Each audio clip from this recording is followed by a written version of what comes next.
श्रुतिस्मृतिपुराणानाम् आलयं करुणालयम्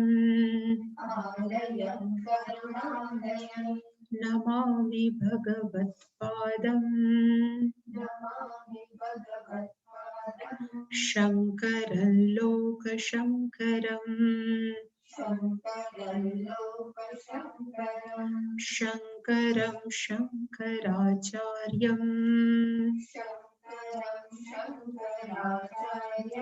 केशवं बादरायणम् सूत्रभाष्यकृतौ वन्दे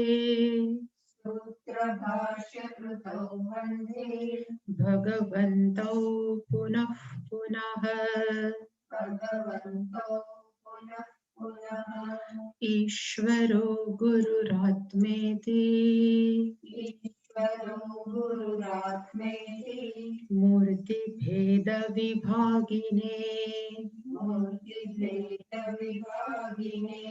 व्योमवद्व्याप्तदेहाय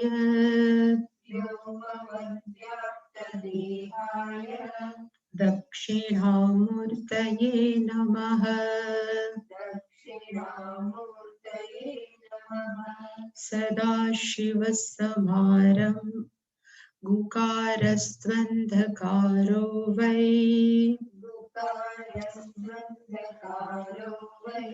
ऋकारस्तन्निवर्तकः अन्धकारनिरोधित्वात् गुरुरित्यभिधीयते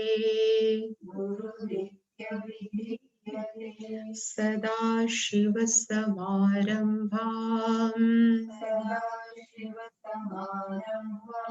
शङ्कराचार्यमध्यमाम् अस्मदाचार्यपर्यन्ताम् वन्दे गुरुपरम्पराम्।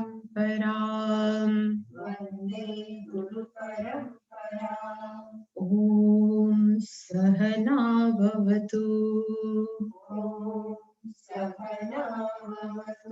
सहनौ भुनक्तु सह वीर्यं करवावहै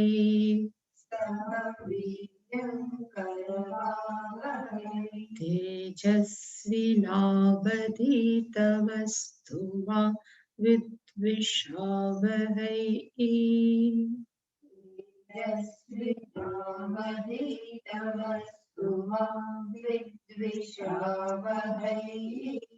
ॐ शान्ति शान्ति शान्तिः।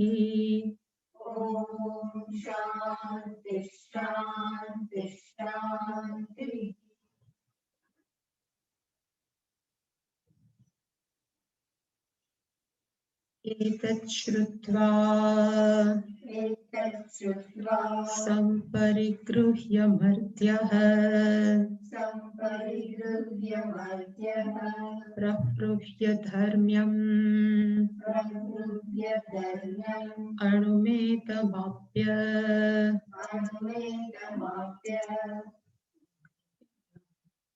समोदते मोदनीयं हि लब्ध्वा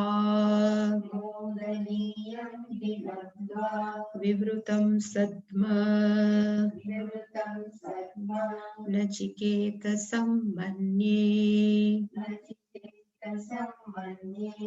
अन्यत्र धर्मात् अन्यत्र अधर्मात् अन्यत्र अस्मात् कृताकृतात् अन्यत्र भूताच्च भव्याच्च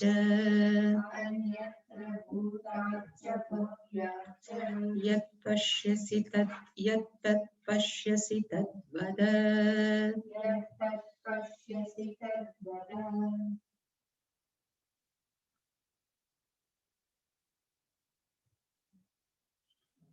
13મો મંત્ર, એની અંદર છેલ્લું વખાણ નચિકેતાના યમધર્મ રાજા કરે છે, અને એમાં ખાસ કરીને વખાણ તો આત્મતત્વના કરે છે. અને આત્મતત્વ કેવું છે, એટલે કે મર્ત્યનો અર્થ થાય કોઈ પણ મરણશીલ મનુષ્ય. એ મનુષ્ય એતદ આત્મ તત્વમ શ્રુત્વા સંપરિગૃહ્ય પ્રગૃહ્ય. એતત્નો અર્થ થાય અધર્મ્યમ અણુમ એતમ.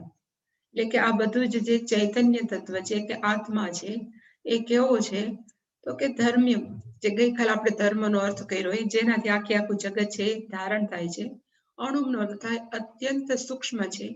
હવે એને પ્રાપ્ત કરવો છે, પણ પ્રાપ્ત કરવા માટે શું કરવાનું, તો આ 3 લખ્યું છે યમધર્મરાજાએ. શ્રુત્વા સંપરિગૃહ્ય, અને છેલ્લું છે પ્રગૃહ્ય. શ્રુત્વાનો અર્થ શ્રવણ કરવાનું, નૈરંતર્યેણ દીર્ઘકાલેન આદરેણ.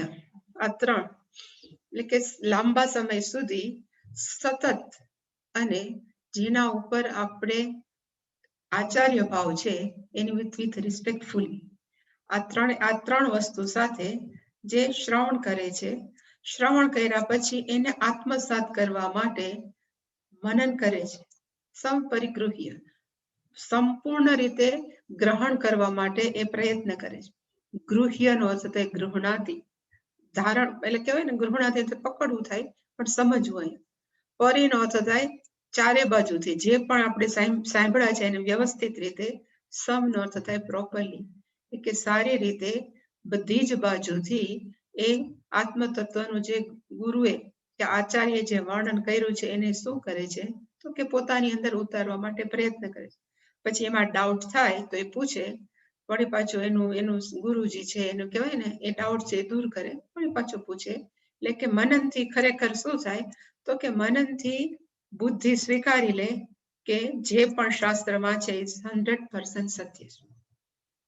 શ્રવણથી જ્ઞાન થઈ જાય, પણ તોય બુદ્ધિમાં પ્રશ્ન રહે, એટલે એ પૂછે, અને જ્યારે પૂછી લે એટલે બુદ્ધિને નિરાકરણ થઈ જાય કે જે પણ શાસ્ત્રમાં છે એ બધું શું છે, તો કે સત્ય છે. પછી પ્રોબ્લેમ ક્યાં છે, તો કે બુદ્ધિને બહુ પ્રોબ્લેમ નથી, આત્મતત્વ છે કે હું આ બધું છે, પણ એ આપણે જે વ્યવહાર કરીએ છીએ દુનિયા સાથે, એ કોની સાથે કરીએ છીએ, તો કે મનથી. બુદ્ધિથી બહુ ઓછો કરીએ, આપણે હૃદયથી જ કરીએ, મનથી કરીએ. એ મન છે એ જલ્દીથી આ વસ્તુ છે ગ્રાસ્પ કરવા તૈયાર નથી. અને કહ્યું તો કે હું ચૈતન્ય તત્વ છું, કારણ કે મનને જ પ્રોબ્લેમ છે, બુદ્ધિને બહુ પ્રોબ્લેમ નથી. કારણ કે જે બધા આઘાતો લાગે, જે બધી તકલીફો છે મન સહન કરે, બુદ્ધિ તેમાંથી છૂટી જાય. એટલે મન છે એને આ સમજાવવા માટે થઈને જરૂર કેની છે, તો કે નિધિધ્યાસન. એટલે કે પ્રગૃહ્યનો અર્થ થાય પૃથક્કૃત્વ, છૂટું કરી નાખવાનું. અને શું છૂટું કરવાનું, તો કે દેહાત્મ ભાવાત અહમ અન્યત ઇતિ પ્રગૃહ્ય. એટલે કે હું દેહ ભાવમાંથી હું દેહ નથી એવું પોતાને છૂટો કરી માત્ર ચૈતન્ય છું એવું સતત મનને સમજાવવા કરવાનું, એને કહેવાય પ્રગૃહ્ય. જે ગઈકાલે કીધું હતું કે એ જ છે કે જૂના સંસ્કાર કાઢે, નવા સંસ્કારને લે.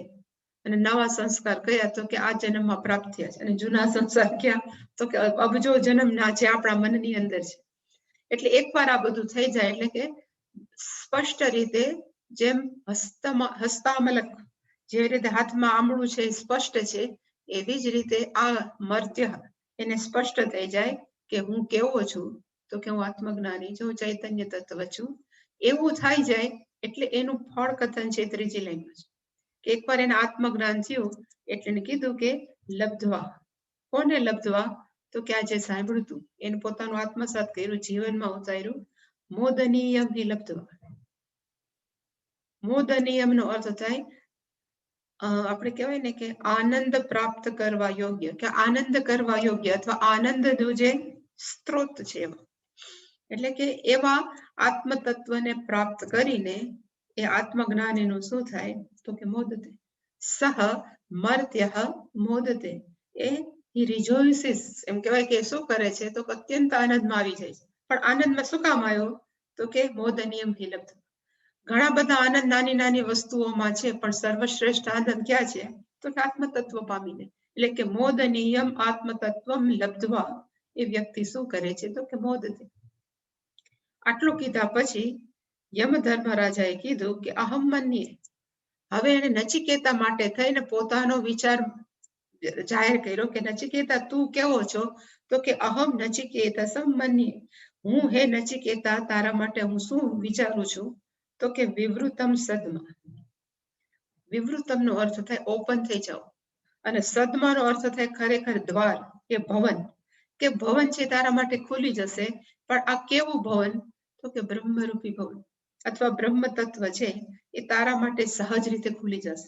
બીજા બધા તો બહુ પ્રયત્ન કરે કે હવે હાલો હવે ગમે એમ કઈ કર્મયોગ કરવો છે, ચિત્ત શુદ્ધિ કરવી છે, હવે અમારે ઉપાસના કરવી છે, એકાગ્ર થવું છે, એવું નહીં થાય. ઇઝીલી સુખેન સદ્મ નિવૃત્તમ. અને કોના માટે તો કે નચિકેતસમ અહમ મન્યે. આટલું બધું બહુ વખાણ કર્યા એટલે નચિકેતાને એમ થયું કે ગાડી પાટા પરથી પાછી ઉતરી જાય એ પહેલા હું એને સ્પષ્ટ કહી દઉં કે મને અહીંયા શું કામ આવ્યો છે, મને શેમાં રસ છે.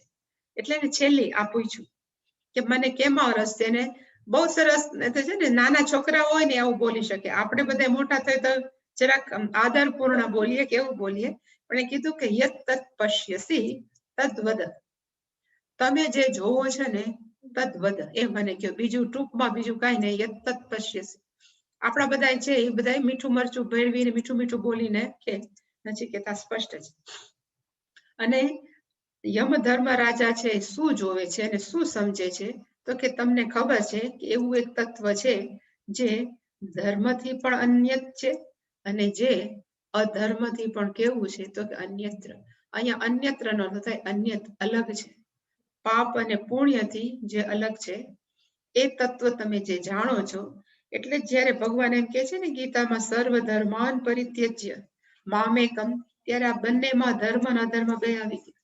કારણ કે અધર્મ તો લગભગ એવા જ્ઞાની છે કરતા જ ન હોય, પણ છતાં એ ભાષ્યમાં શંકરાચાર્યજી એવું લખ્યું છે કે ધર્મ પ્લસ અધર્મ. માણસ ક્યારે એકલું ધર્મ કરી જ ના શકે. આપણે હેલા જતા ક્યારે કીડી મરી જાય શું ખબર પડે. એવા તો કેટલાય નાના મોટા આપણાથી પાપ થઈ જતા હોય. એટલે કે ચૈતન્ય તત્વ કેવું છે તો કે ધર્મથી પણ જુદું, અધર્મથી પણ જુદું. એ છે તો પાપ પુણ્ય છે, પણ પાપ અને પુણ્ય છે એને સ્પર્શતા નથી. એટલે એનો અર્થ એમ થાય કે પાપ અને પુણ્ય છે એને સ્પર્શતા નથી. જેવી રીતે માટી છે તો ઘડો છે, પણ એનો અર્થ એવો નથી કે ઘડો હોય તો જ માટી હોય. ઘડા વગરની પણ માટી છે સંભવી શકે છે. એવી રીતે પુણ્ય પાપ ને બધી છે ચૈતન્ય તત્વ છે તો એની અવેબિલિટી છે કે એની કહેવાય ને કે એનું અસ્તિત્વ છે, પણ એવું નથી કે એ ન હોય તો ચૈતન્ય તત્વ ન. એ ચૈતન્ય તત્વ તો હંમેશા કેવું છે તો કે એ છે જ. એટલે કે એ પાપ અને પુણ્યથી અન્યત્ર. પ્લસ એ ચૈતન્ય તત્વ કેવું છે તો કે કૃત અકૃત અપી અન્યત્ર. કૃત નો અર્થ થાય કરેલું. દુનિયામાં કોઈ પણ આપણે કામ કરીએ ને એને કહેવાય કૃત. બોલવાનું કાર્ય હું કરું છું. કૃત નો અર્થ થાય કાર્ય અને અકૃત નો અર્થ થાય કારણ. વિવેક ચૂડામણીમાં પેલું આવે છે ને બ્રહ્મ તત્વમસી ભાવય આત્મની, એની અંદર છે કે કાર્ય કારણાત વિલક્ષણા. ચૈતન્ય તત્વ કેવું છે કે કાર્ય અને કારણથી અલગ. એક કૃત છે અને બીજું છે અકૃત. અકૃત નો અર્થ થાય કારણમ. તમારે મ લખત લખજો, એકચ્યુઅલી સાચું એવું છે પણ હું નથી લખતી. કાર્ય છે અને કારણ છે. જેમાંથી બન્યું હોય એને કાર્ય કહેવાય, અને જેના થકી બન્યું હોય એને કહેવાય કારણ. હવે આખે આખું જગત છે કેવું છે તો કે કાર્ય છે અને કોકનું કારણ છે. જે મેં ગઈકાલે કીધું કે ક્યારે આ જ કાર્ય છે અને આ જ કારણ છે એવું આપણે બ્લેક એન્ડ વ્હાઈટ રીતે કહી જ ન શકીએ. આખે આખું જગત છે ક્યારેક કારણ થઈ જાય, ક્યારેક કાર્ય થઈ જાય. હિરણ્ય ગર્ભનું પણ કારણ કોણ છે? સપોઝ પૂછવામાં આવે તો હિરણ્ય ગર્ભનું કારણ કોણ છે? હિરણ્ય ગર્ભનો અર્થ થાય સમષ્ટિ સૂક્ષ્મ શરીર. એ સૌથી પ્રથમ જ છે. એનું નામ છે પ્રથમ જ, પ્રથમ જન્મેલા. પણ એનું કારણ કોણ છે તો કે એનું કારણ છે આપણે એમ કહીએ છીએ કે ઈશ્વર પ્લસ માયા. એમાંથી જ પેલું જ થયું. તો પછી એમ થાય એવું આપણને મન ન થાય એવું કહેવાનું? જો પ્રથમ જ જન્મેલા હોય અને જો ઈશ્વરમાંથી જન્મા હોય તો ઈશ્વર પ્લસ માયા છે કારણ નથી. અને પ્રથમ જ હિરણ્ય ગર્ભ છે કાર્ય થયું કે નહીં? સાચું ખોટું? તર્કની દ્રષ્ટિએ સાચું જ છે. બ્રહ્મ છે કે ચૈતન્ય તત્વ છે સમગ્ર જગતનું કારણ છે, પણ કેવું કારણ છે? વિવર્ત ઉપાદાન કારણ.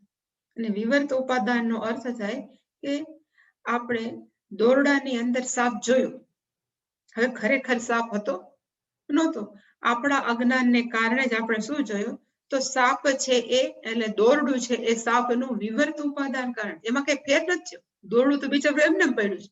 એવી રીતે ચૈતન્ય તત્વ ઉપર આપણે આખા સમસ્ત જગતનું શું કર્યું છે? તો કે અધ્યારોપ કર્યું છે. અને અધ્યારોપ કરવાને કારણે આખું જગત સાચું છે એવું આપણને ભાસે છે નહીં, ભાસે છે. જેવી રીતે દોરડાની અંદર સાપ આપણને ભાસે છે, જેવી રીતે છીપલાની અંદર ચાંદી આપણને ભાસે છે, એવી જ રીતે ચૈતન્ય તત્વ કે બ્રહ્મ તત્વ ઉપર આપણને આખું જગત છે શું છે? ભાસે છે, વાસ્તવિક નથી. પણ છતાં પણ માણસો એને કહે છે કે એ ભગવાન છે, આખા જગતનું કારણ છે. પણ એ કારણ કેવું? તો કે વિવર્ત ઉપાદાન કારણ. એટલે કે એ ખરેખર તો કાર્ય પણ નથી, કારણ પણ નથી. કાર્ય કારણાત વિલક્ષણ. એટલે કીધું કે તમે જે કાર્ય અને કારણથી વિલક્ષણ છો ને, યત તત્ પશ્યસી તદોદ. એટલે તમે જે જોવો છો એ તમે મને કહો.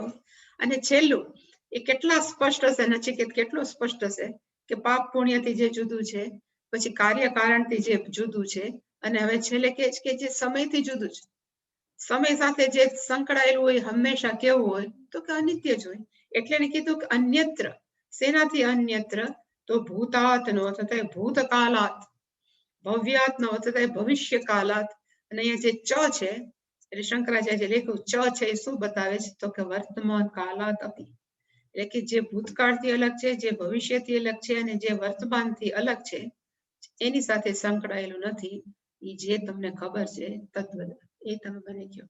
એટલે ખરેખર જે કાલાતીત છે એનો સારો અર્થ ભાષાંતર થાય જે કાલાતીત છે.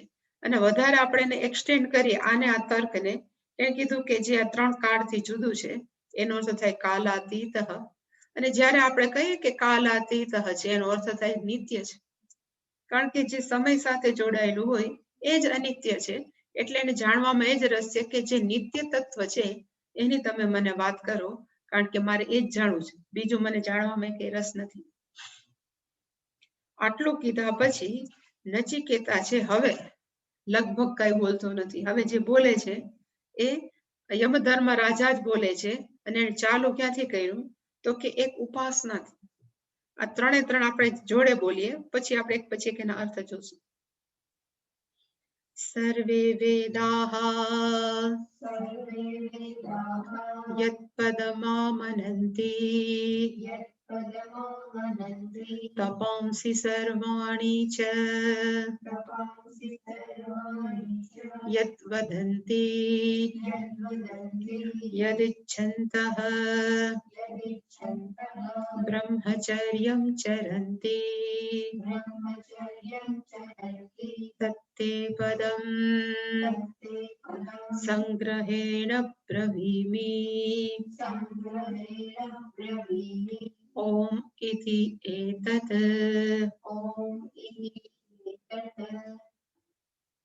આની અંદર જેટલા વોવેલ સંધિ હોય ને એ આ બધાને કેવું છે કરો. આમાં ઘણી બધી છે, તમારી પ્રેક્ટિસ થઈ જાય ને તમને આવડી જાય.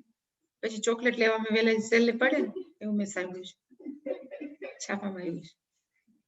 एतद्ध्येवाक्षरं ब्रह्मा एतद्ध्येवाक्षरं परम् एतद्ध्येवाक्षरं ज्ञात्वा यो यदि इच्छसि तस्य तत् एतत् आलम्बनं श्रेष्ठम् एतत् आलम्बनं परम् एतत् आलम्बनं ज्ञात्वा ब्रह्मलोके महीयते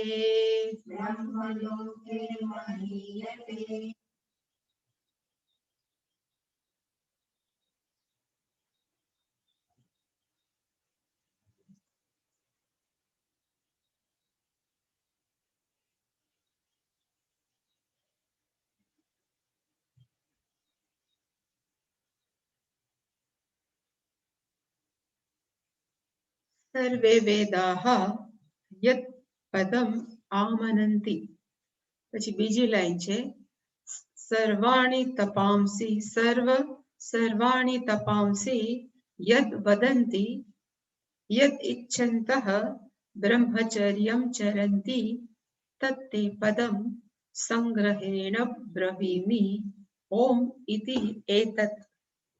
એમાં મહત્વનું છે પદમ શબ્દ.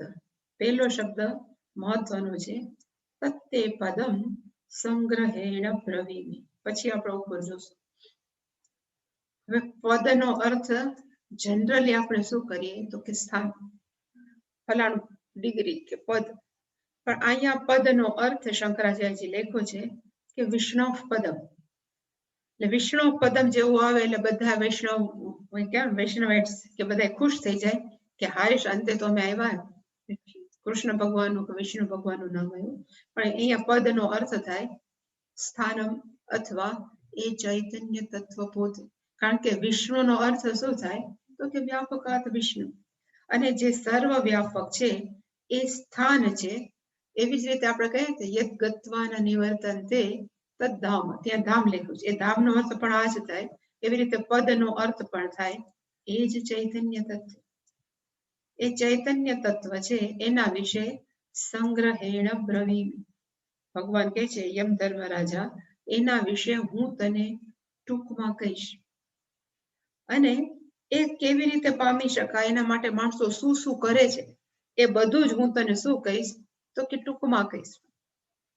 એટલે અહીંયા પદનો અર્થ થાય આત્મા કયો, અહીંયા પદનો અર્થ થાય બ્રહ્મ કયો, અથવા અહીંયા પદનો અર્થ થાય ચૈતન્ય તત્વ. એટલે કે તે પદમ, કારણ કે આખું ઉપનિષદ છે એ પદનું જ વર્ણન કરવાનું, એ ચૈતન્ય તત્વનું જ વર્ણન કરવાનું. તો એને કીધું કે I will tail in shortly, in brief. બધા એમ કે બ્રીફ આપી દો, એવી રીતે બ્રીફલી હું તને ટૂંકમાં કહીશ. અને પછી અહીંયા ઓમ ઇતિ એતત, ઓમનું પછી જોશું. પદનો અર્થ થાય હવે માણસો છે એ હું ચૈતન્ય તત્વ છું એ જાણવા માટે થઈ અને શું શું કરે છે એનું વર્ણન છે અહીંયા જ, બીજું કાંઈ નથી. પહેલી 3 લાઈન છે. એટલે પહેલી લાઈનમાં છે સર્વે વેદાહ યત પદમ આમનંતિ. આમનંતિનો અર્થ થાય જેને ડિસ્ક્રાઇબ કરે છે, જેને વર્ણન કરે છે. સર્વે વેદાહ. પછી આપણે તૈત્રેય લઈ, ઐતરેય લઈ, કોઈ પણ ઉપનિષદ લઈએ ને, ઇવન છાંદોગ્ય, એ બધાની અંદર એકનું જ વર્ણન છે. કેનું તો કે ચૈતન્ય તત્વ. સદૈવ સૌમ્ય ઇદમગ્ર આસિત, એમાં એ છે એ પદ કયું છે તો કે સદૈવ સૌમ્ય. પછી તૈત્રીય ઉપનિષદની અંદર છે સત્યમ જ્ઞાનમ અનંતમ બ્રહ્મ. પછી આપણે ઐતરેય ઉપનિષદ લઈને એમાં છે ન અન્યત કિંચિત મિશત, આત્મા એવ ઇદમ સર્વમ અને પછી છે આત્મા એવ ઇદમ સર્વમ. હજી પછી છે ન અન્યત કિંચન વિશત, એટલે કે ત્યાં બીજું કોઈ એક ક્રિયા કે એક્ટિવિટી નથી. એ બધા સ્થાનને કહેવાય પદમ. સર્વે વેદાહ તો કીધું, પ્લસ ઇવન ગીતા. મને લાગે માલીબેન નથી. સર્વે વેદાહ અથવા ગીતાની અંદર પણ 15મો અધ્યાય આપણે બોલીએ છીએ એમાં શું છે વેदैश्च સર્વે અહમેવ વેદ્યઃ. આખા વેદની અંદર જાણવા યોગ્ય કયું છે તો ભગવાન કહે છે હું. એ હું ને કહેવાય પદમ. એટલે કે હું કૃષ્ણ ભગવાન વિથ બોડી નહીં.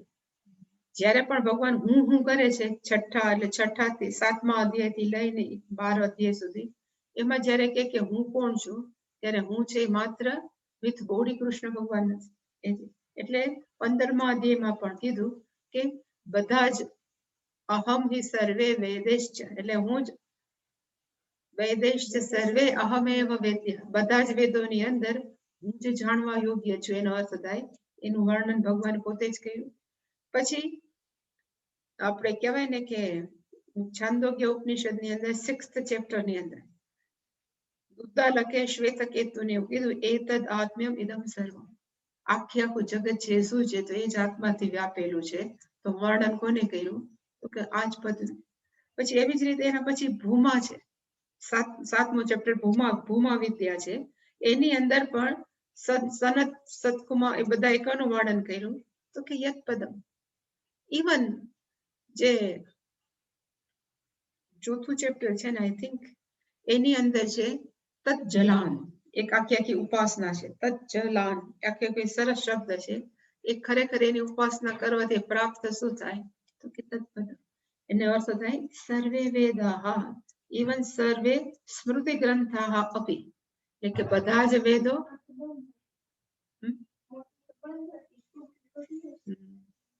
તો વેદો છે કે ગીતામાં જે છે એ બધા શું કરે છે? તો કે એક જ સ્થાનનું વર્ણન કરે છે. અને સ્થાન કયું? તો કે સર્વવ્યાપક ચૈતન્ય તત્વ. કારણ કે એકને જ જાણવાથી માણસ છે જીવતો બધામાં હોવા છતાં બધાથી છૂટી જાય. એટલે કે સર્વશ્રેષ્ઠ સ્થાન કયું છે? તો કે આ જ છે તત્પદમ. હવે એ સ્થાન પ્રાપ્ત કરવા માટે માણસો એમ કે છે કે મારે શું કરવું કે હું એ પદને જાણી શકું કે પામી શકું? એટલે કીધું કે સર્વાણી તપાંસી યત પદમ વદંતી. માણસો છે જાત જાતના તપ કરે છે. ઘણા માણસો છે સિદ્ધિ માટે તપ કરતા હોય. અહીંયા શંકરાચાર્ય લખ્યું છે તપ સર્વાણી તપાંસી. મને ખબર નથી સ્વામીજી ક્યાંથી લખ્યું. એને ખાલી એમ લખ્યું કે કર્માણી અપી, પણ ખરેખર જોવા જાય તો બધા તપ છે કર્મ છે. એટલે એ ભાવમાં આપણા સ્વામીજી લખ્યું હશે, પણ મને ખબર ન પડી કે સ્વામીજી એવું શું કામ લખ્યું. આપણે ખાલી અહીંયા જ જોઈએ તપાંસી. હમણાં જ 15મો નહીં 17મો અધ્યાય આપણે જોયો, એની અંદર તપ આવ્યા હતા. કાયિકમ તપ, પછી વાચિકમ અને માનસમ. એની અંદર એ બધા જ તપનો અર્થ એવું નથી થતું કે શરીરને કષ્ટ દેવું, પણ તપનો અર્થ થાય આપણી લાઈફ છે ડિસિપ્લિન રીતે જીવી. ડિસિપ્લિન જે આપણે શિસ્ત રાખીએ જીવનમાં એને જ તપ કહે. કોક એમ નક્કી કરે કે મારે હવે 5 વાગે ઉઠવું, તો જે 7 વાગે ઉઠતો એ 5 વાગે નક્કી કરે, તો એને પોતાની જાતને એક શિસ્તમાં રાખીને એને તપ કે માણસો. પછી અત્યારે તો આપણે બધા ફરાળ કરીને એના કરતા ન કરવું સારું, પણ જો માણસો એવું નક્કી કરે કે હું એકાદશી કરીશ અને એકાદશી દિવસે હું કાંઈ નહીં ખાઉં, જો એવું આપણે નક્કી કરીએ તો એ આપણે આપણા પેટને શુભ રાખ્યું, તો કે શિસ્તમાં. એટલે કે અહીંયા એનો અર્થ થાય જો આ ભગીને કાંઈ નથી.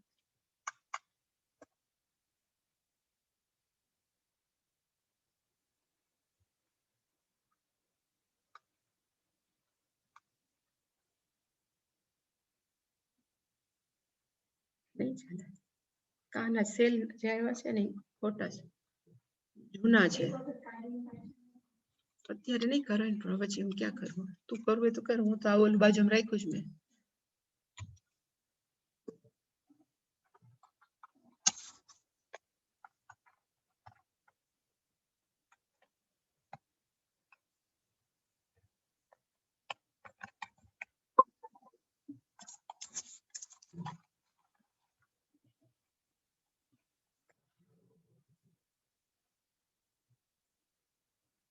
તપનો અર્થ થાય જીવનને ડિસિપ્લિનમાં રાખવાની. કોક એમ કે આટલું બધું શું કામ કરું છું?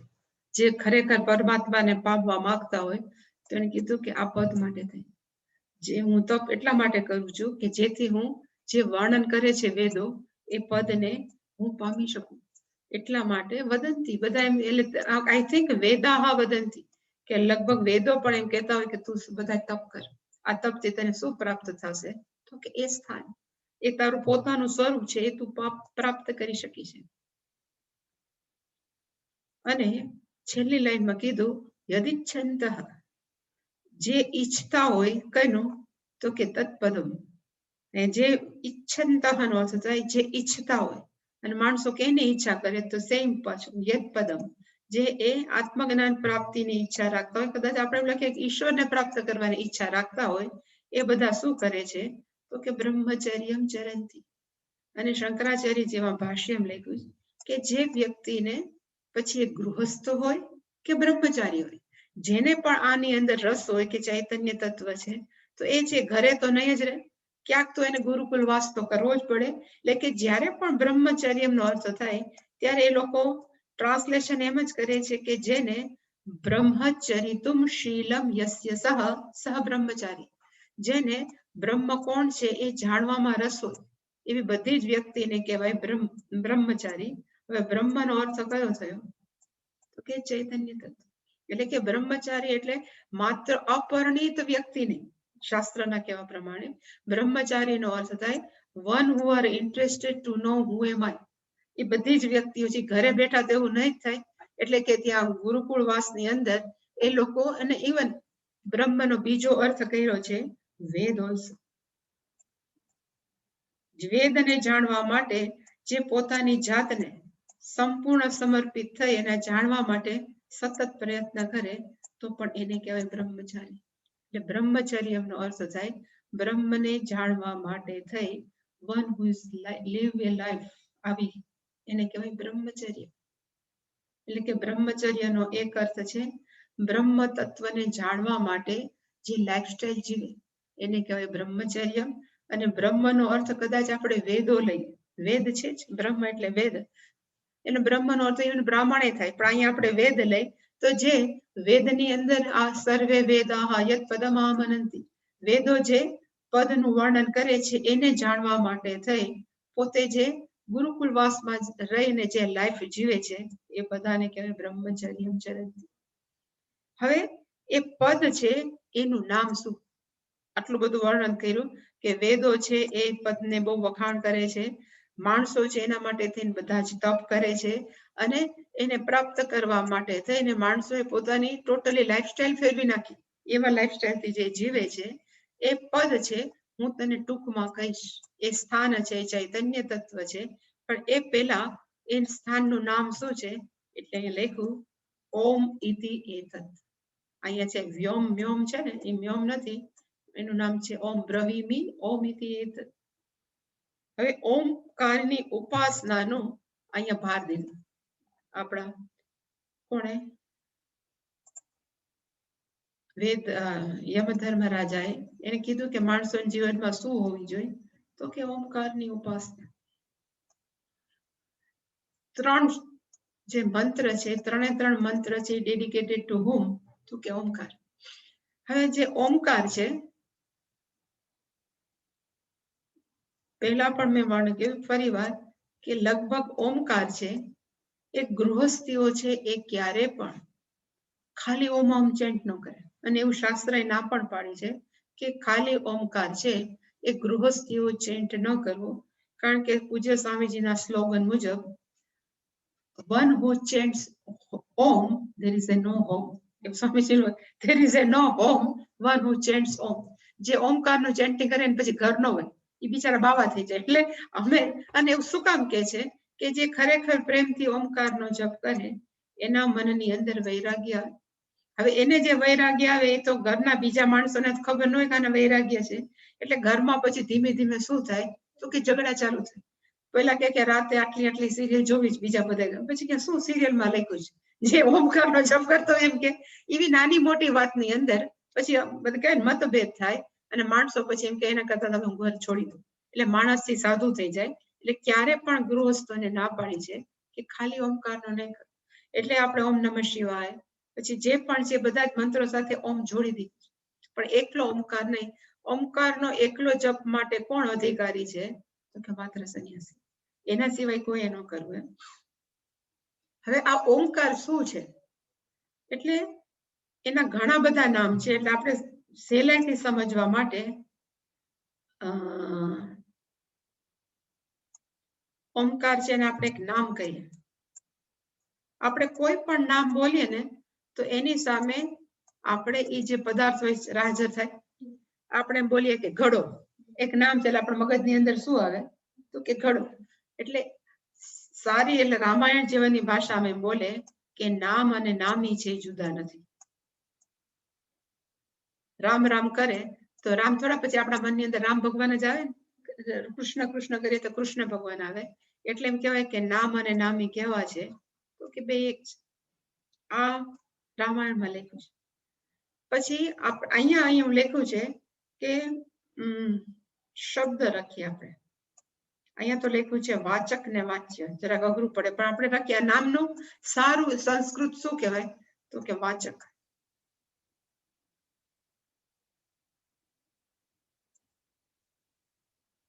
જે પણ શબ્દ બોલીએ જ્યારે કે ઘડો છે, અહીંયા નામ કીધું છે તો એનો જ પર્યાયવાચી શબ્દ છે, એને કહેવાય વાચક.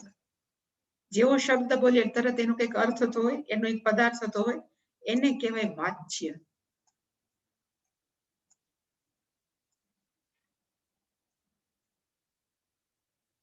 માંડુક્યની અર્થ લઈ, આ તો ખાલી તમને એમ કહેવાય ને કે અમને માંડુક્યની થોડુંક આવડે છે એટલે માંડુક્યની અંદર લખ્યું છે અભિધાન, અભિધેય. આ બધા એક જ નામ શબ્દના સિનોનિમ્સ છે, પર્યાયવાચી શબ્દ છે. એટલે અઘરું લાગે તો આપણે આંખ મીચીને કહી જ દેવાનું કે અભિધાનનો અર્થ શું થાય તો કે નામ. સેમ આપણે કે ઘડો, તો ઘડો નામ કહેવાય, ઘડાને વાચક કહેવાય ને ઘડો ઇઝ ઓલ્સો અભિધાન. અને સામે જે આપણે ઘડો બતાવીએ તો ઘડો શું છે તો એને કહેવાય અભિધેય. અઘરો શબ્દ છે પણ એને કહેવાય અભિધેય. અડધું હિન્દીમાં લખ્યું ને અડધું ગુજરાતીમાં લખ્યું, કાયમ એવું કરે. અભિધેય સંસ્કૃતમાં લખું તો બધા સારું, બધાને આવડે તો છે જ. હવે તો દાદા ક્યાં છે. અભિધેય. હવે અહીંયા એવું કહેવા માંગે છે, અને આપણે ઓમકાર છે એ શું છે તો કે ઓમકાર છે એ પોતે નામ પણ છે અને એ જ ઓમકાર છે એ નામી પણ છે. ઓમકાર છે એને વાચક પણ છે અને ઓમકાર છે એ પોતે વાચ્ય પણ છે. ઓમકાર છે એ અભિધાન પણ છે અને એ જ ઓમકારને કહેવામાં શું આવ્યું છે તો કે અભિધેય. આવું બે શું કામ કર્યું? ઓમકાર માટે આવું શું કામ બનાવ્યું તો કે જે આપણે કહેવાય ને કે પાછું મંદ મધ્યમ ઉત્તમ, તો ઉત્તમ પ્રકારના જે અધિકારી છે એને કોઈનો ચેન્ટિંગની જરૂર નથી, સહજ રીતે ભગવાન સાથે એક થઈ શકે કે બ્રહ્મ સાથે એક થઈ શકે. પણ આપણા જેવા સામાન્ય મનુષ્ય છે એને કંઈક જોઈએ કે ભાઈ હું ઓમ ઓમ બોલું છું તો I can connect with lord, એવું થાય. એટલે એને ધ્યાનમાં રાખી અને જે મંદ કે મધ્યમ અધિકારી છે એમ કે મારે ઈશ્વરનું નામ લેવું છે, તો કયા ઈશ્વરનું નામ લઉં તો કે ઓમકાર. ભગવાન છે એ ઓમકાર સ્વરૂપ જ છે. એટલે અને પછી હું ઓમકાર લઉં તો માણસો છે એ સામે ઓમકાર રાખે લખેલું, એટલે એને પ્રતિક ઉપાસના કહેવાય. પ્રતિક ઉપાસનાનો ધારો કે આ છે શિવલિંગ છે, થોડા શિવલિંગ છે, આપણે કહીએ કે આ જે શિવલિંગ છે એ પ્રતિક કોનું તો કે શંકર ભગવાનનું. એવી રીતે ઓમકાર એ પ્રતિક છે કોનું તો કે ઓમકાર રૂપી ભગવાન. એટલે કે એવી રીતે માણસો છે એ ઓમકારની ઉપાસના કરે, એને કહેવાય પ્રતિક ઉપાસના. જે કરે ઓમકાર છે એ નામ છે ને તે કીપ સમથિંગ. એટલે પૂજ્ય સ્વામીજી ક્યારે એમ કે ઓમકાર છે ને ક્યારે લખીને ન રાખતા, એનો બહુ વિરોધ હતો કે ક્યારે ઓમકાર છે હંમેશા મનમાં જ થવું જોઈએ, આ બધા રાખે એવું ન રાખે. પણ માણસો છે એવા જે બિચારા રાખે, બધે બહુ ઓમ લખ્યું પણ એ શું કામ રાખે છે તો કે આ કારણોસર કે they cannot connect directly with Lord. એ સહજ રીતે ભગવાન સાથે જોડાઈ ન શકે, they need something ઉપર હોલ્ડ. એટલી રાખે એને કહેવાય પ્રતિક. જેવી રીતે આના પછીનામાં આવશે પણ હું હંમેશા કહું કે એક પોલ જમ્પ હોય ઓલિમ્પિકની અંદર, પોલ જમ્પ એટલે વાંસ કૂદકો. પછી એમાં જે એથ્લેટ હોય શું કરે, કેવડો લાંબો આવડા વાંસરા છે એને દોડી અને પછી એક મોટો રોડ હોય અને લગભગ એ 25-30 ફૂટ ઊંચો, 20 ફૂટ કેટલો આઈ ડોન્ટ નો જેટલો હોય એટલો, પણ ઘણો ઊંચો હોય. એને એ જમ્પ મારે ત્યારે એક છેડે તેને પકડ્યો હોય ને ઓલો છેડો નીચે હોય, તો જ્યારે ઊંચો થાય ત્યારે આખા વાંસ જોડે ઉપર જાય અને પછી ઓલી બાજુ જ્યારે પડે ને ત્યારે વાંસ છોડી દે, એટલે વાંસ આ બાજુ પડે ને ઓલો જે એથ્લેટ છે ઓલી બાજુ પડે. એને કહેવાય પોલ જમ્પ. બહુ અઘરો છે પણ માણસો બહુ કરે એથ્લેટમાં. એમાં તો ઓલિમ્પિકમાં જોવાની બહુ મજા આવે. પણ એમાં એ કરે તો ધારો કે વાંસડો ભેગો રાખ્યો હોય તો એ ઓલા સહિત ઓલી એટલે આ બાજુ જોઈએ ને કે આ બાજુ જ પડે, એટલે એને વાંસ છોડવો જ પડે. એવી રીતે એમ કે છે કે તમે ક્યાં સુધી નામ જપ ને બધું કરો જ્યાં સુધી તમને અવલંબનની જરૂર છે, ક્યાં સુધી તમે પ્રતીક રાખો જ્યાં સુધી પકડવાની જરૂર છે. કારણ કે આપણે કહીએ કે દુનિયાને છોડીએ તો કોક તો પકડવા જોઈએ ને, કે માણસ થોડા એવા બધા સીધા ઓલા થઈ ગયા છે. એટલે કે દુનિયાને છોડી દીધી તો everybody need something to hold on. કોક આપણને પકડવા જોઈએ જેની સાથે આપણે હળવા થાય. એટલે એને કીધું કે કાંઈ નહીં, આ બધા પ્રતીકો છે, બધા વિગ્રહ છે, એની સાથે તમે શું કરો તો કે એની સાથે સંબંધ રાખો, એની જપ કરો, એનું આ બધું કરો. પછી એક લેવલે પહોંચી જાય. એટલે જેવી રીતે પછી એમ થાય કે ભગવાન કદાચ જણાવી દે કે આપણે બધા એક છે, તો પછી એ સહજ છૂટી જાય. જે પ્રતીક રાખ્યું છે, જે મૂર્તિ રાખી, એ જો સહજ છૂટે તો ખોટું નથી. પણ અત્યારના માણસો એમ કહે છોડી દો, એ ખોટું છે. પણ સહજ રીતે છૂટી જાય. જો ભગવાન જ બતાવી દે કે તારા મારામાં ભેદ નથી, પછી એ મૂર્તિ લઈને ફરે તો there is nothing wrong. એટલે મૂર્તિ વિધાઉટ ફરે ને તો પણ એમાં ખોટું નથી. એટલે કે પ્રતીક ઉપાસના ક્યાં સુધી કરવાનું માણસ સહજ રીતે કરે જ્યાં સુધી એને પરમેશ્વરનું પૂરું જ્ઞાન ન થાય. એને કહેવાય પ્રતીક ઉપાસના. એટલે જેવું ખબર પડી જાય કે આપણે બે છે, પછી પ્રતીક રાખે કે ન રાખે એમાં શું ફેર પડે. અને એકવાર ખબર પડી જાય એટલે પછી એ સ્વિચ ઓવર કેમાં થઈ જાય તો કે પ્રતીકને છોડી દે પછી એમ કે આપણે બે એક છે. અને અમુક વ્યક્તિ એવી છે કે એને ખબર છે કે હું ના ઓમ બોલું એટલે ધારો કે હું સફરજન બોલું તો મનમાં સફરજન જ દેખાય. એવી રીતે જે થોડાક એડવાન્સ છે, ભગવાનના ભક્ત છે, એ એમ ઓમ બોલે તો એના મનની અંદર ઓમ છે એ કાં સગુણ બ્રહ્મ પણ આવે અને નિર્ગુણ બ્રહ્મ પણ આવે. કારણ કે ઓમ છે એ બેનું પ્રતીક છે. પાછું એ સ્પષ્ટતા કરી દો કે ઓમકાર છે એ બેનું પ્રતીક છે. સગુણ બ્રહ્મનો અર્થ થાય ઈશ્વર. સગુણ બ્રહ્મ એટલે કોઈક ભયંકર શબ્દ છે, એટલે હંમેશા કહું સગુણ બ્રહ્મ એટલે ઈશ્વર.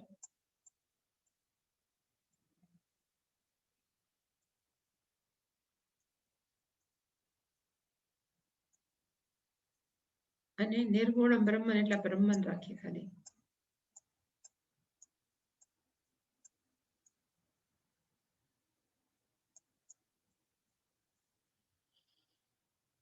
અમુક છે એ ઓમકારનું ચેન્ટિંગ કરે ત્યારે એના મનમાં કોનું ભાવ સ્ફુરણ થાય કે સર્વવ્યાપક ઈશ્વર. અને કોક છે એ ખાલી ઓમકારનું ચેન્ટ કરે તો એના મનમાં કેવો ભાવ થાય કે અહીંયા જગતમાં કોઈ કશું જ નથી, માત્ર બ્રહ્મ તત્વ છે. એ રીતે પણ ઓમકારનો ઉપયોગ થાય. એટલે એક ઓમકાર જ એવો છે જે સગુણમાં પણ ચાલે અને એ જ ઓમકાર છે નિર્ગુણમાં પણ ચાલે. આપણે કયા ભાવથી ઓમકારનું ચેન્ટ કરીએ છીએ એના પર આધાર છે. એટલે અહીંયા જે લખ્યું છે કે એ ઓમકાર છે કેવો છે તો કે સૌથી શ્રેષ્ઠ છે. એ ઓમકાર આમાં જે લખ્યું છે ને હવે કે ઓમ ઇતિ એતત એ જે સ્થાન છે. અને ઇવન માંડુક્ય ઉપનિષદની અંદર લગભગ આવું જ કંઈક પૂછ્યું. પેલું મંત્ર જેને માંડુક્ય ભણ્યા હોય ને એમાં હતું ઓમ ઇતિ એતત સર્વમ, પછી યચ્ચ ભૂતં ચ એવું છે. અહીંયા છે બધું ઓમકાર છે. અને પછી બીજા મંત્ર છે અયમ આત્મા બ્રહ્મ. એ જે અને ઓમ ઇતિ એતત સર્વમ, ઓમ ઇતિ એતત બ્રહ્મ, અયમ આત્મા બ્રહ્મ. એટલે ત્યારે પણ એમ જ કીધું છે કે પેલા છે બધું ઓમ છે, પછી ઓમ છે એ બધું બ્રહ્મ છે અને બ્રહ્મ છે એ આત્મા છે. એટલે કે અહીંયા પણ એ જ કહેવા માંગે છે કે ઓમકાર છે એ બધું છે, પછી ઓમકારમાંથી આપણે આખું જગત છે બ્રહ્મ છે. એવી રીતે સ્વિચ ઓવર થઈ શકીએ. એટલા માટે આ પદ એટલે કે જે સર્વવ્યાપક તત્વ છે એ કયું છે તો કે આપણે ઉપાસના કરવી તો કોની કરવાની તો કે ઓમ. એવું અહીંયા યમ ધર્મરાજાએ કીધું છે. અહીંયા મેં તમારા માટે બીજું રાખ્યું છે 8મો અધ્યાય ગીતાનો. યદક્ષરમ વેદ વિદો વદંતી વિશંતિ યતયઃ વીતરાગાઃ યદિચ્છન્તો બ્રહ્મચર્યમ ચરંતિ. સેમ ભગવાન થોડું અહીંથી લીધું જ છે. તત્તે પદમ સંગ્રહેણ પ્રવક્ષે. અને ઓમ અને એમાં એ જ છે ઓમ જ છે. ઓમ ઇતિ એતત ઈ મેં નથી લખ્યું. ઓમ ઇતિ એક હજી એક હોવો જોઈએ. યદક્ષરમ બ્રહ્મ કયો છે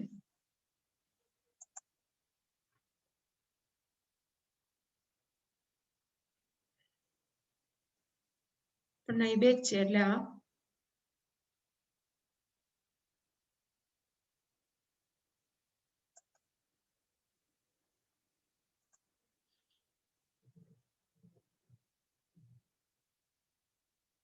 યદ અક્ષરમ કયો અક્ષર છે તો કે ઓમકાર રૂપી અક્ષર એ છે એ વેદ વિદો વદંતી એ ઓમકાર માટે માણસોએ ઘણું બધું કીધું છે અને વીતરાગાહ યતયઃ યત વિશંતિ મોટા ભાગના વૈરાગ્ય માણસો છે યતિ જેવા છે એ બધા અક્ષરની અંદર શું કરે છે તો કે જાણે કે એન્ટર થાય છે આપણે લિટરલી ન થાય અને એને જાણવા માટે થઈ બ્રહ્મચર્યમ ચરંતી સેમ આમાં જે હતું બ્રહ્મચર્ય તત્તે પદમ આમાં પણ હતું સંગ્રહેણ બ્રવીમી આમાં જે પ્રવક્ષે હું ટૂંકમાં કહીશ અને એનું નામ શું છે તો કે એ અક્ષરનું નામ છે ઓમ ઇતિ એકાક્ષરમ બ્રહ્મ ઓમ છે બીજું કાંઈ નહીં પણ એ કયું છે તો કે અક્ષરમ બ્રહ્મ અને ભગવાને કીધું કે એ વ્યાહરણ મામ અનુસ્મરણ હવે એ અક્ષર બ્રહ્મનો વ્યાહરણ માત્ર આપણે ઉચ્ચાર કરીએ તો આપણા મનમાં એ ખાલી બ્રહ્મ તત્વ સ્ફુરિત થાય અને મામ અનુસ્મરણ કીધું તો કે એ જ અક્ષર એટલે એ ઓમકાર છે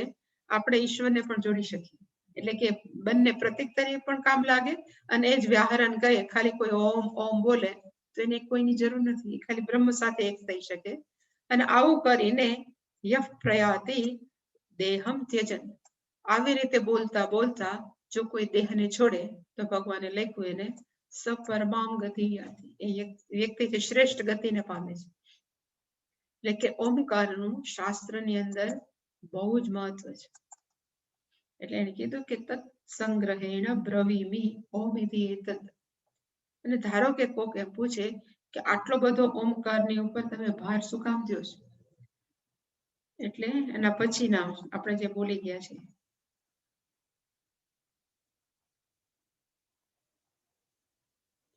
જો બ્રહ્મચર્ય લખ્યું ગુરુકુલ વાસ લક્ષણ બ્રહ્મચર્ય નથી એવું નથી કે બ્રહ્મચારી પણ ગુરુકુલ વાસ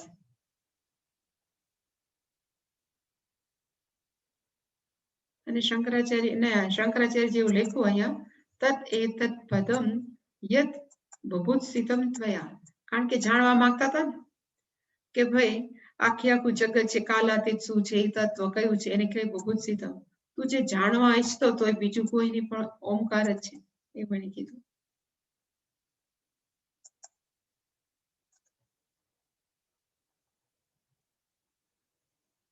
અને જે હું કહેતી હતી એની સ્પષ્ટતા યમ ધર્મરાજાએ 16મા મંત્રમાં કરી એને કીધું કે એતદ હિ એ તદ હિ નથી એતદ હિ એવ અક્ષરમ બ્રહ્મ બધી સંધિ છૂટી પાડીએ તો એતદ હિ એવ અક્ષરમ બ્રહ્મ એતદ હિ એવ અક્ષરમ પરમ અક્ષરમનો અર્થ થાય ઓમકાર છે જે અક્ષર છે એ શું છે તો કે બ્રહ્મ છે એટલે એ લખ્યું કે આ કેવું બ્રહ્મ છે તો કે સગુણ બ્રહ્મ પહેલો બ્રહ્મ છે એ સગુણ બ્રહ્મ છે ઈશ્વર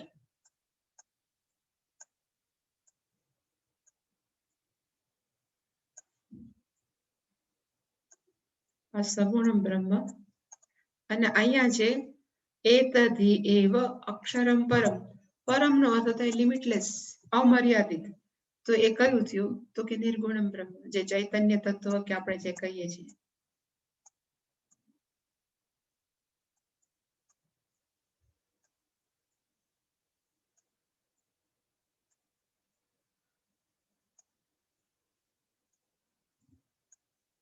હવે આની ઉપાસના કરવી હોય તો કેમ કરવાય સગુણ બ્રહ્મ છે એની ઉપાસના કરવી હોય તો કેમ કરાય તો જે થોડું ઘણું માંડુક્ય ભણે એ માંડુક્યની અંદર એવું આવ્યું હતું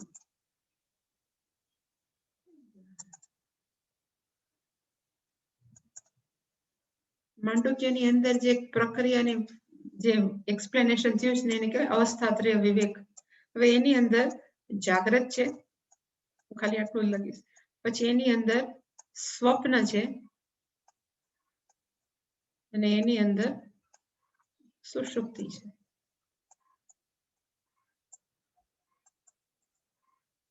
હવે ઓમકાર છે એની અંદર 3 માત્રા છે ઓમકારની અંદર 3 માત્રા છે અ ઉ અમ જાગૃત આપણી અવસ્થા છે એની જ્યારે આપણે ઉપાસના કરવી હોય તો આપણે કેવી રીતે કરવાની?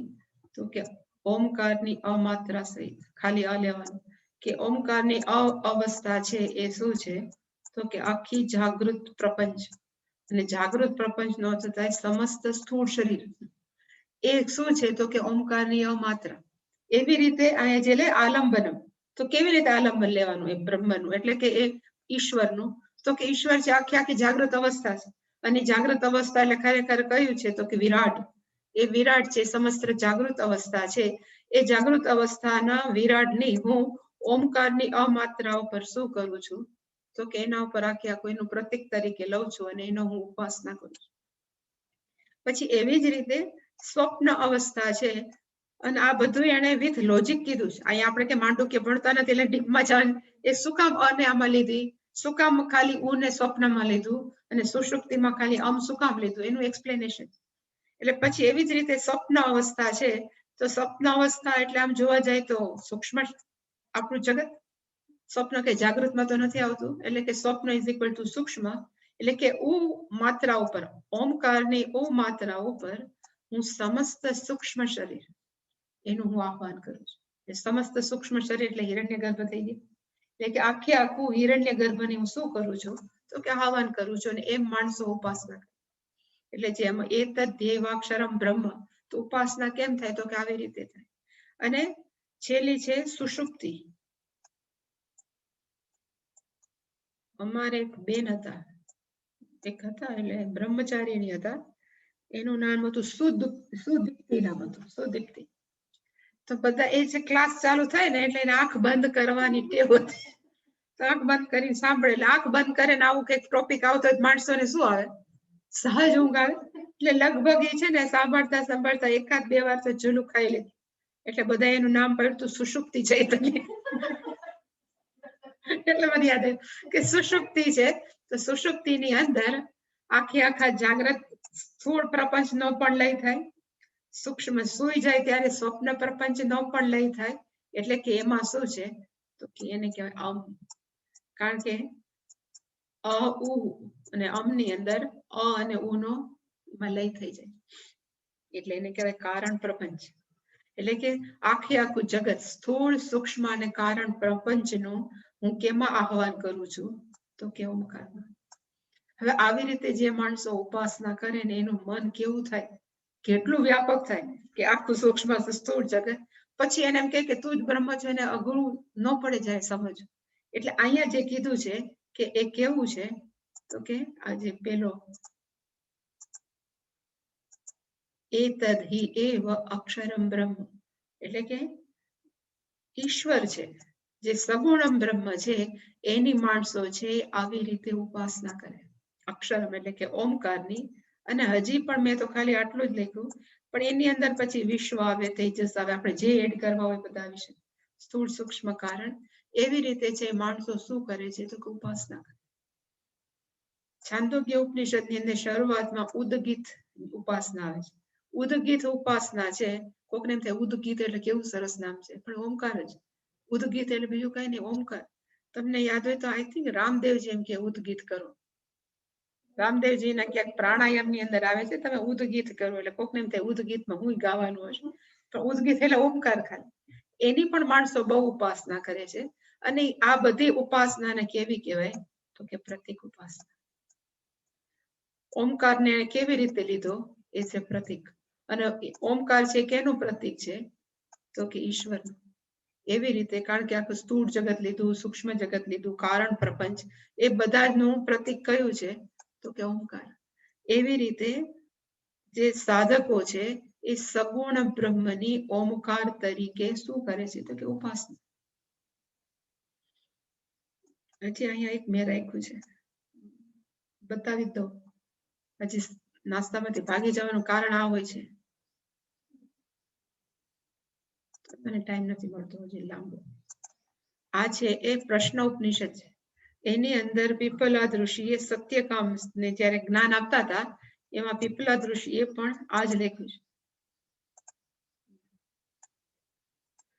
સત્યકામ છે એ સ્ટુડન્ટનું નામ છે. એને કીધું કે પરમ ચ અપરમ ચ બ્રહ્મ. સેમ જે આમાં લખ્યું હતું એ પરમ બ્રહ્મ, પછી ચા પરમ, તો હવે તમને આવડી ગઈ કઈ સંધિ છે એટલે કે અપરમ બ્રહ્મ યદ ઓમકાર. ઓમકાર છે એ પરમ બ્રહ્મ છે, ઓમકાર છે એ અપરમ બ્રહ્મ છે. પરમ નો બ્રહ્મ નો આવે કે નિર્ગુણમ બ્રહ્મ, અને અપરમ નો અર્થ થાય ઈશ્વર. એ બંને છે કયું છે તો કે ઓમકાર એવ. તસ્માત વિદ્વાન એતેન ઓમકારેણ, એતેન ઓમકારેણ એટલે કે એતેન એવ આયતનેન, આયતન એટલે આલંબન લઈને, આયતન અર્થ થાય ઘર, રહેઠાણ, એ આપણું રહેવાનું આલંબન છે ને, એટલે કે ઓમકાર નું આલંબન લઈને એકત્ર, બેમાંથી એક, કા નિર્ગુણ કા સગુણ, એ બંનેને અન્વેતી, અન્વેતીનો અર્થ થાય એને એનું ઉપાસના કરે છે. એટલે કે માણસો છે જેને જે રુચિ, એટલે કે ઓમકારને પસંદ કરી, એક આપણે જે ઓલામાં આવ્યું હતું ને કતરન્નો ગરીય યદિ વા જયમ યદિ વા, ક્યાં સાંભળ્યું છે, ક્યાં આવ્યો છે હે? એમાં છે કતરન, કતરન નો અર્થ થાય બે માંથી એક, પાંડવો જીતશે કે હું જીતશું. કતરન્નો ગરીય, કોણ શ્રેષ્ઠ છે, યદ વા જયમ યદિ, એટલે જયારે પણ કતર નો અર્થ થાય ને બે વચ્ચે એક, કા પરમ બ્રહ્મ કા અપરમ બ્રહ્મ, બે માંથી એક, આયતનેન એનો આધાર લઈ અને વિદ્વાન છે એ શું કરે છે તો કે અન્વેતન ઉપાસના કરો.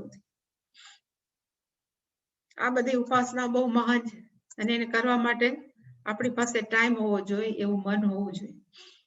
એટલે એને કીધું કે આ બીજું છે એ હવે એતદ્ એવ અક્ષરમ પરમ, જે આમાં સત્યગામે કીધું હતું કે જેને ફાવતું હોય તો પ્રતિક ઉપાસના ન લે, ખાલી ઓમ બોલે તો એના મનમાં કયું સાદૃશ્ય થાય, આ આખી આખું જગત છે બ્રહ્મ છે.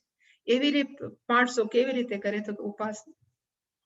છેલ્લે પૂજ્ય સ્વામીજી બહુ માનતા હતા, ત્યારે ખબર નહીં, હું તો અમે હંમેશા પાછળ ક્યાંક તો હોય તો ઋષિકેશ હતા, આઈ થિંક 2014-13 બહુ માનતા હતા ત્યારે. તો એ ચાલીને સાંજે આરતી પૂરી થાય ને એટલે દર્શન કરવા જવાની કાયમ ટેવ. એટલે આરતી પૂરી થઈ ગઈ એટલે બધાને ખબર છે કે સ્વામીજી આવશે, એટલે અમે થોડાક જઈને કુટિયાની બહાર ઉભા રહી. એટલે પછી સ્વામીજી બહાર આવ્યા અને ચાલતા ચાલતા શરીરમાં દુખતું હશે કે કોઈ પણ હોય, એટલે પીડા તો બહુ થતી હોય, પણ ઓમ ઓમ આપણે ઓય કરીને ભલે ઓમ ઓમ એવી રીતે બોલતા. એટલે કોકે પૂછ્યું કે બહુ પેઇન છે, બહુ દુખે છે, તો કે ના, કે પેલા ઓમ છે ને મનમાં બોલતો હતો, હવે ઓમ છે હું મોઢેથી બોલું છું, આટલું દુખે છે એટલે. પણ એનો અર્થ કે મનની અંદર હંમેશા અક્ષરમ પરમ ઉપાસના, એટલે કે હંમેશા જે સંન્યાસી છે કરવાનું શું હોય તો કે પરમ ઓમકાર છે, એ નિર્ગુણમ બ્રહ્મ છે, એવું હંમેશા કનેક્ટેડ વિથ એમ, એટલે એની સાથે કનેક્ટ રહેતા હતા.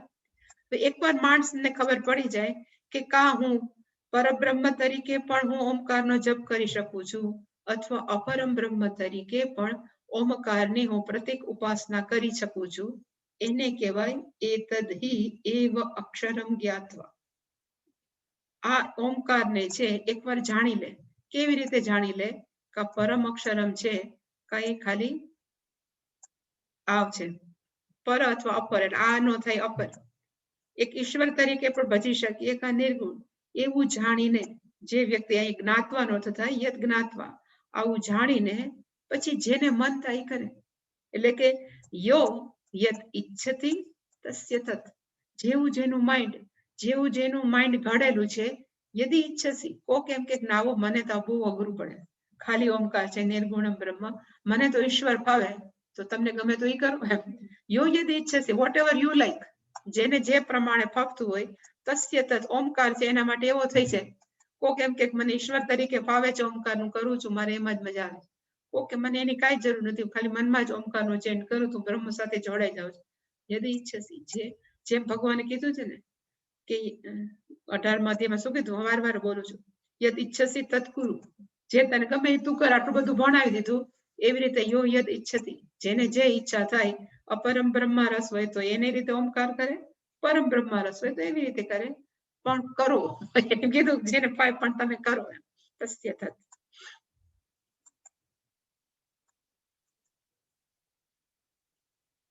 અને હવે એના પછીનો આ બધું એનું જ છે, જો આમાં લખ્યું છે એને, જો પરમ બ્રહ્મ હોય, શંકરાચાર્યજી લખ્યું છે, પરમ ચેત, જો તમે ઈશ્વર તરીકે જાણો તો ઓમકારને શું કરવું પડે? તો કે જાણવો પડે કે ઈશ્વર કેવા છે એને જ્ઞાતવ્ય. ના એટલે જાણવો પડે એટલે એ પરમ બ્રહ્મનો અર્થ થાય. જે નિર્ગુણ બ્રહ્મ હોય તો એને જાણવું જ પડે કે હું જે પરમ તત્વ છું. પણ જો અપરમ બ્રહ્મ હોય તો આપણે કંઈક મારે ગમે એમ કરીને ભગવાનને પ્રાપ્ત કરવા, તો કે અપરમ ચેત પ્રાપ્તવ્યમ. પણ એ પ્રાપ્તિ કે જ્ઞાતવ્યમ જયારે પહોંચે ને એ સેમ જ હોય, એમાં કઈ ફેર ન હોય.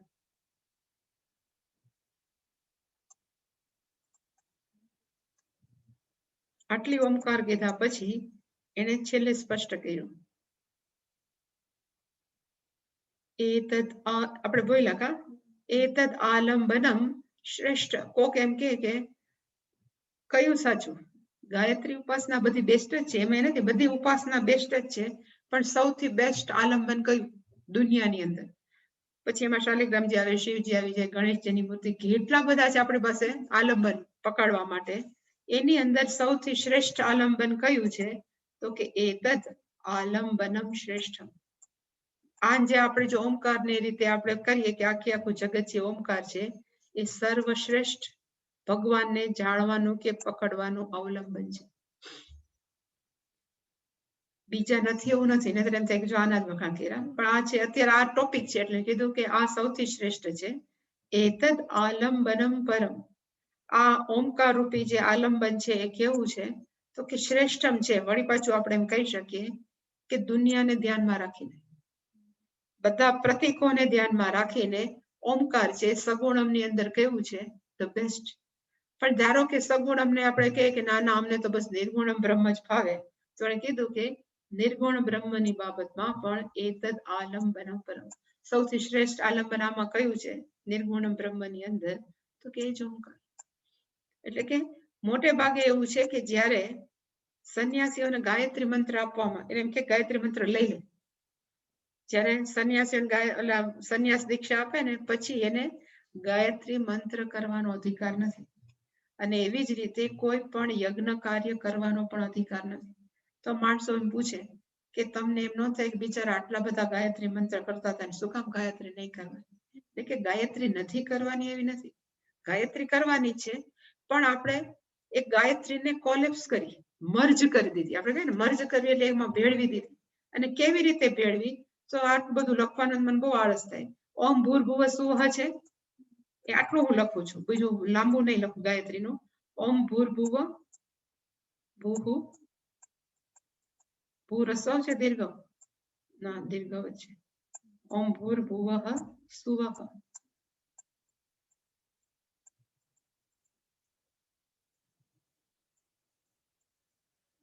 પછી છે તત્સવિતુર્વરેણ્યમ ભર્ગો દેવસ્ય ધીમહિ ધિયો યો નઃ પ્રચોદયાત. 3 હશે ને? તો કે ઓમ ભૂર્ભુવઃ સ્વઃ તત્સવિતુર્વરેણ્યમ છે, એનું મર્જ કેમાં થાય છે? તો કે ભૂહુમાં. તત્સવિતુર્વરેણ્યમ. પછી ભર્ગો દેવસ્ય ધીમહિ, એ સમાઈ જાય છે, મર્જ થાય એટલે સમાઈ જાય. કેમાં સમાય છે? તો કે ભુવઃમાં.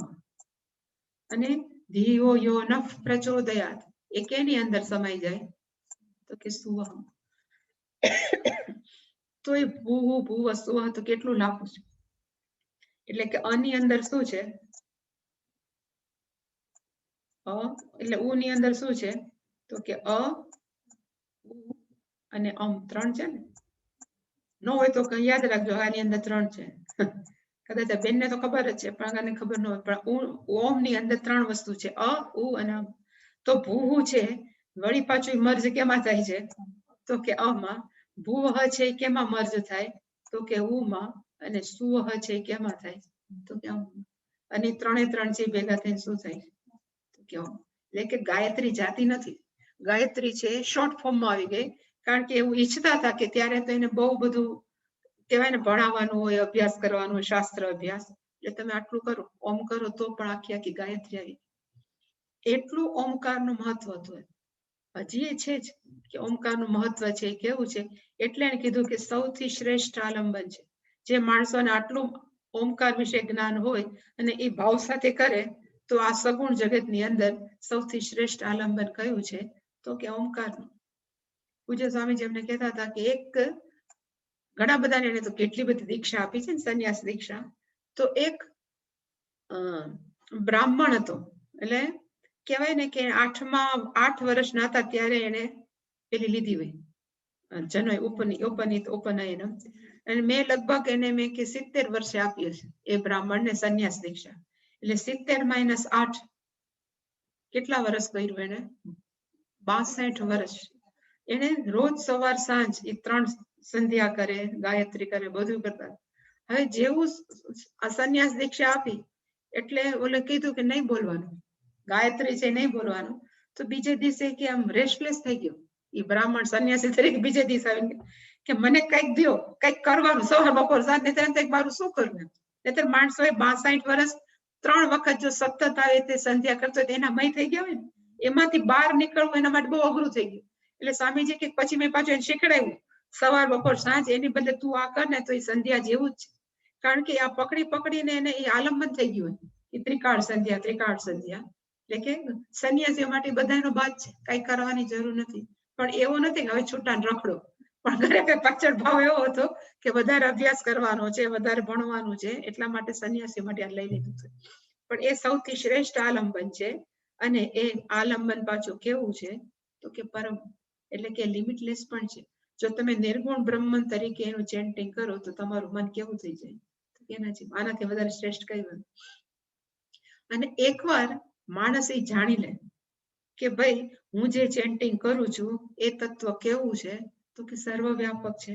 એ તત્વ કેવું છે તો કે કાલ અબાધિત એટલે કે નિત્ય છે, દેશ રહિત એટલે કે સર્વવ્યાપક છે, વસ્તુ રહિત એકમેવ છે. એવું જયારે કર્યા કરે તો એને કહેવાય એતદ આલંબનમ જ્ઞાત્વા. એને જયારે જાણી જાય કે હું જે ઓમકારનું ચેન્ટિંગ કરું છું એ સામાન્ય નથી, એ તો દેશ મોટા મોટા જે શબ્દ બોલે, દેશ કાલ વસ્તુ અપરિછિન્ન, હું બ્રહ્મ છું. એવું જયારે એને જ્ઞાન થઈ જાય ત્યારે વ્યક્તિનું શું થાય તો કે બ્રહ્મલોકે મહ્યતે. એટલે કે એને ખાતરી થઈ જાય કે હું કોણ છું તો કે હું બ્રહ્મ છું. આને બે રીતે લેવાય પાછું બ્રહ્મલોકે મહ્યતે નો, કે એક જો ઉપાસક હોય કે હું ભગવાનનો એટલે એ 3 જે ઉપાસના કરી હતી ને, અઉમની સ્થૂળ સૂક્ષ્મ કારણ, તો એ સત્યલોકમાં જઈને ત્યાં એને સ્થાન પામે. બ્રહ્મલોકે મહિલતે એટલે બ્રહ્માજીના સ્થાનમાં જાય, જે આપણે હિરણ્ય ગર્ભમાં સ્થાન, અને લાંબુ 4.32 મહિયતે આનંદ મારે. અને જો આ પરમ તરીકે ચેન્ટિંગ કરતા હોય કે એ જ હું છું, સર્વવ્યાપક ચૈતન્ય, તો એ પોતે જાણી જાય કે હું બ્રહ્મથી જુદો નથી. હું કોણ છું તો કે બ્રહ્મ છું. એને કહેવાય બ્રહ્મલોકે મહિયતે. બંને છે એ એક જ છે.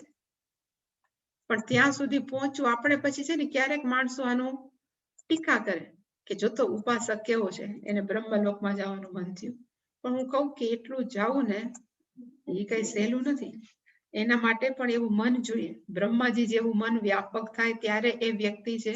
અને ત્યાં જઈને બ્રહ્માજી કઈ પાછો ક્ષીણ પુણ્ય નથી થતું. સ્વર્ગમાં જ છે ને ક્ષીણ પુણ્ય થાય. બ્રહ્મલોકમાં જાય તો ત્યાંથી એનું હંમેશા એની મુક્તિ થાય જ. એટલે આને ક્રમ મુક્તિ કીધી છે. આનું નામ છે ક્રમ મુક્તિ, અને ઓલી છે સદ્યો મુક્તિ. જે જ્ઞાન થાય અહીંયા એને કહેવાય સદ્યો મુક્તિ. એટલે કે આવી રીતે વર્ણન કર્યું ઓમકારની ઉપાસના. ઓમકાર છે એ જ શ્રેષ્ઠ સર્વવ્યાપક તત્વ છે. એવું કહીને હવે એ વર્ણન કોનું કરે છે તો કે ચૈતન્ય તત્વનું વાસ્તવિક સ્વરૂપ કેવું. એટલે એકદમ કહેવાય ને સિરિયસ ટોપિક ઉપર આવી ગયા. આમાં લખ્યું છે શંકરાચાર્ય છેલ્લું જે મેં કીધું ને કે બ્રહ્મલોકે મહ્યતે નો અર્થ શું થાય તો કે અપરસ્મિન ચ બ્રહ્મભૂત. એટલે કે જો અપર બ્રહ્મને કરે તો કે બ્રહ્મવત ઉપાસ્ય ભવતી, એ પોતાને બ્રહ્મલોકમાં જાય. અને જો એમ માને કે પરસ્મિન બ્રહ્મણી, તો એનો અર્થ થાય કે એ પોતે જ બ્રહ્મ થઈ જાય. આટલો ફેર ખાલી. આટલું ઓમકારનું છે એ મહત્વ છે. સારું છે, લાંબુ છે, આજે અત્યારે ન જોડે. આ બોલી લઈ જે આપણે ઓલામાં બોલ્યા હતા, શંકરાચાર્ય આપણે ગીતામાં જે બોલ્યા હતા, એક જ શબ્દનો ખાલી થોડોક ફેર છે. ન જાયતે મ્રિયતે વા વિપશ્ચિત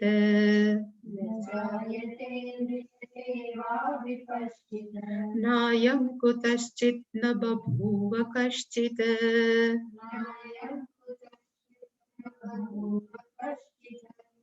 अजो नित्यः शाश्वतोऽयं पुराणः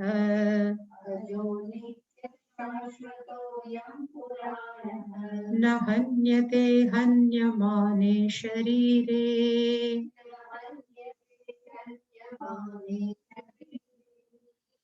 ॐ पूर्णमदः पूर्णमिदं पूर्णात् पूर्णमुदच्यते पूर्णस्य पूर्णमादाय पूर्णमेवावशिष्यते ॐ शान्ति शान्ति शान्तिः हरिः ॐ श्रीगुरुभ्यो नमः हरिः ॐ।